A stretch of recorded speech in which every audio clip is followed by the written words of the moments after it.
Today, we will explain why your Garmin watch shows the correct altitude value when you are in the 3,000 meter high mountain, but the barometric pressure doesn't change a lot, while the altitude changes.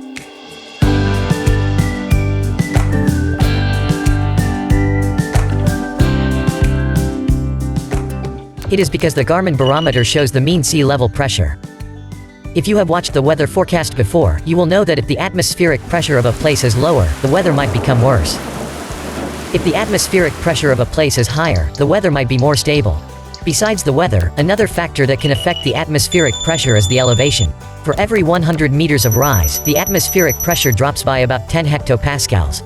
After understanding these two concepts, let's go back to these two values on the Garmin watch, the ambient pressure and the barometric pressure.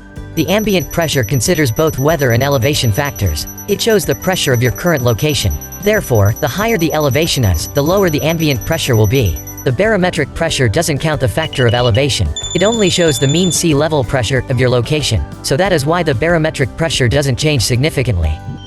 Also, we should know that the value the Central Weather Bureau provides is the mean sea level pressure as well. Therefore, by comparing these two mean sea level pressures, you can know the atmospheric pressure of current location is higher or lower. If the barometric pressure is relatively low, the weather will more likely become worse. If the barometric pressure is higher than the value of the Central Weather Bureau, the possibility of having a sunny day will be higher. For forecasting the weather, the barometric pressure is more useful than the ambient pressure. This is why you can see this value on your Garmin watch.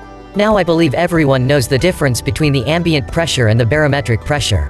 If you want to add the ambient pressure into your data screen field, please check this video.